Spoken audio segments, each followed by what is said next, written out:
စာရေးသူဆရာကြီးဦးခင်မောင်ကျော်ဘီလင်းမြို့ကုသိုလ်ရေးသားပေးထားပါတော့လေရွယ်ရောက်လာ၍ညဘက်အိမ်မပြောဖြစ်တတ်တော်လို့မြည်ရတဲ့ကျမ်းမာရေးဆေးလက်ဆောင်လေးပဲဖြစ်ပါတယ်အသက်45နှစ်မတိုင်ခင်ကတော့ထမင်းစားတော့တဲ့ခါမှာပူရာရောဆက်တာပါအကုန်စားတော့လို့ကောင်းလာပါတယ်အချင်းရင်ဟင်းလေးနဲ့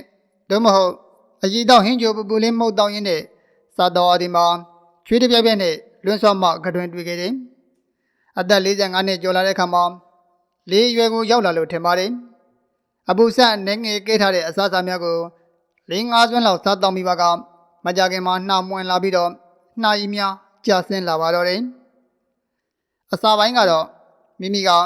လေးရွယ်ကိုရောက်ရှိလာတဲ့ကိုတတိမထမိတဲ့ကြောင့်တပြည့်ပြည့်နဲ့ဒေါ်ကြခါကနားတယ်လို့စကြောကထိုးတယ်လို့လက်ပြင်းကျောနာကအောင်တယ်လို့တက္ကတရံအိယာကနိုးလာပြန်တော့အုံလွယ်တယ်လို့နဲ့ဦးကောင်းကိုဘယ်လက်ညာလက်လဲလိုက်ရင်နားတယ်လို့တခါတခါပေါင်ကျောကအောင်တယ်လို့တောင်းတယ်လို့တွေမကြခဏဖြစ်လာတဲ့ပါတယ်မိမိရဲ့မျက်နှာကိုကြေးမုံမြင်မှကြည့်မိတော့မှပရိနဲ့ငယ်တွင်းရှို့တယ်လို့ဖြစ်နေတာကိုတွေ့ရပြန်နေတခါတရံညင်ဦးရန်စောစောအိပ်ပျော်သွားတတ်ပြီးတော့ညတနာရီလောက်ရောက်တဲ့ခါမှာအပေါ်လေးသွားကျင်လာပြီးတော့နှိုးလာခဲ့ပါတယ်တို့ပေမဲ့တော်တော်နဲ့ပြန်လို့အိမ်မပြောတော့အဲဒီတော့မှငါရဲ့တက်ရွယ်ဟာဇရာရိတ်လွှမ်းလာပြီးလေးရွယ်ကိုရောက်ရှိနေပါပြီလားဆိုတာကိုစဉ်းစားမိပါတော့တယ်ကျွန်တော်တို့ငယ်ရွယ်စဉ်ကလေးဘဝတုန်းကကျွန်တော်ရဲ့ဖေဟာညဒီရင်တို့ပြန်အိတ်လို့မပြောရင်ရင်တွေချံဝတ္ထုထတဲ့ပြီးတော့စေးတံတောက်လေးရှိပါတယ်မကြခင်မှာကောင်းရင်အိမ်ကဦးလောက်မောင်ကိုလမ်းခေါ်ပြီးရင်တွေချံနဲ့ကြံတကာကွင်းအိတ်တို့နဲ့အဲဝဲပြီးတော့မိုးလင်းသွားတဲ့အထိစကားထိုင်ပြောလေးရှိတယ်ကျွန်တော်ဟာအဖေကိုကြည့်ပြီးတော့မကြခဏပြောတတ်သည်မှာအဖေဒီလောက်အစောကြီးနေတိုင်းတာနေတာအရေးမပြတ်ဘူးလားဗျထူးခဲ့သူမေးတယ်ပါတယ်အဖေကကျွန်တော်ရဲ့မျက်နှာကိုကြည့်ပြီးတော့အေးပေါ့ကွာငါသာမင်းလည်းဒီနေ့ကြည်လာရင်တိလာမှာပေါ့ကွဆိုပြီးတော့ပြန်ပြောတတ်တယ်အဲဒီချိန်တုန်းကကျွန်တော်ငယ်သေးလို့နားမလည်ခဲ့ပါလူငယ်တော့နှစ်ပေါင်း90လောက်ကဆိုတော့ကြာခဲ့ပါပြီအခုကျွန်တော်ရဲ့တက်ကလည်း55နှစ်ထဲကိုရောက်လာပြီဆိုတော့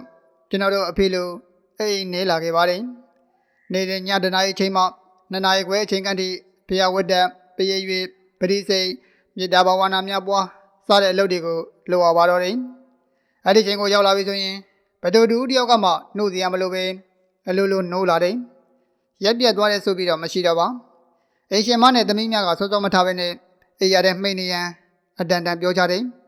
ကျွန်တော်ကနေလို့မရဒီနေ့တော့ကျွန်တော်နေရဲ့ခြံစည်းရိုးထောင်မှာစိုက်ပြိုးထားတဲ့ဧကလေးပင်ကိုတစိမ့်စိမ့်ကြည့်နေမိတယ်ဧကလေးပင်ကိုကြည့်ရင်းနဲ့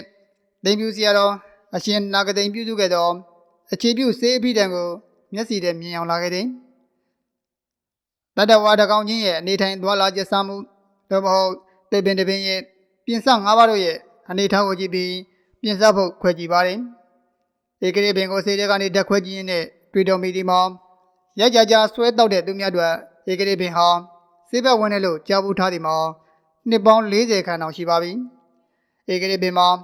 သွေးတိုးယောဂရှိတဲ့သူများနဲ့လည်းအလွင့်ကိုတင်တော်တယ်ကျွန်တော်မှတော့သွေးတိုးယောဂမရှိပါတော်တော်လေးဧကလေးပင်ရင်မှာလက်သက်20စာခန့်အမြည်လေးကိုဖျက်ယူပြီးရေးဆေးပြီးတော့ဘီယိုပေါ်မှာတင်ထားလိုက်တယ်တပတ်ခန့်ကြာတဲ့ခါမှာတော့တမီးကြီးကိုကြောက်ပြင်းကိုစေးခံပြီးတွေးပေးပါဆိုပြီးတော့ပြောလိုက်တယ်စေးတွေးဟင်းခက်စွင်းနဲ့တစွင်းခန့်သားယူပြီးလူပြန်တော်ဗရံများတွေးစေလက်ဖက်ရည်စွင်းတစွင်းခန့်နဲ့ရောက်မွေးလို့တောက်လိုက်တယ်တညလုံးအပေါ်လေးတောင်မတော်တော့ပဲအိပ်ပျော်သွားရမနက်9 နာရီထိုးကနေအိမ်ရှိမှဘုံတော်ကြီးများဆွမ်းခံကြွရန်ရှေ့ဆုံးမှာကျောင်းသားလေးကထုတ်လိုက်တော့ကျေးစီတန်တော်လေးကိုကြားတော့မှလန့်ထိုးလာခဲ့ပါတယ်အဲဒီတော့မှဧကတိပင်ရဲ့စွမ်းရင်ထူးခြင်းနဲ့တွေးစည်းတို့ရဲ့သဘောတဘာဝကိုပို့ပြီးတော့သဘောပေါက်လာပါတယ်အသက်50ဝန်းကျင်ကိုရောက်လာပြီးလေးရွယ်ကိုရောက်လာလို့ညဘက်အိမ်မပြောရင်တော့မဟုတ်တရေနိုးတော်တော်နဲ့ပြန်အိတ်လို့မပြောတတ်တဲ့သူများသိရှိနိုင်ကြပါစေဆိုပြီးတော့ရေးသားခြင်းဖြစ်ပါတယ်မှတ်ချက်တွေးစည်းဆိုတဲ့နာမည်ဟာနေနေရရပေးထားတဲ့နာမည်မဟုတ်ရှေးခေတ်တိုင်းစေပညာရှင်ကြီးများမှလေးလေးနက်နက်မဲ့ခေါ်ထားသောအမည်သာဖြစ်ပါတယ်သိမ့်ပြူဆရာတော်ကြီးအရှင်နာဂသိန်းတို့ဥခိုက်ကာရဝပြုလျက်ဟုတ်ကဲ့ နားဆင်သူမိတ်ဆွေတယောက်ချင်းစီတိုင်းနဲ့စာရေးသူဆရာကြီးကိုလည်းအထူးပင်ကျေးဇူးတင်ရပါကြောင်းဟုတ်ကဲ့ပါစာအုပ်စာပေဖတ်ရှုပြီးဘဟုတုတရှာဖွေရတာကိုဝါသနာပါပြီးမြဲစာဖတ်ဖို့အတွက်အချိန်မပေးနိုင်အလုံးမအားတဲ့ကျွန်တော်ရဲ့မိတ်ဆွေတွေအတွက်ရှေးလူကြီးဘိုးဘွားမိဘဘိန်းတော်ဓမ္မတော်ကြီးများရေးသားပြုစုထားရပေးခဲ့ပါတော့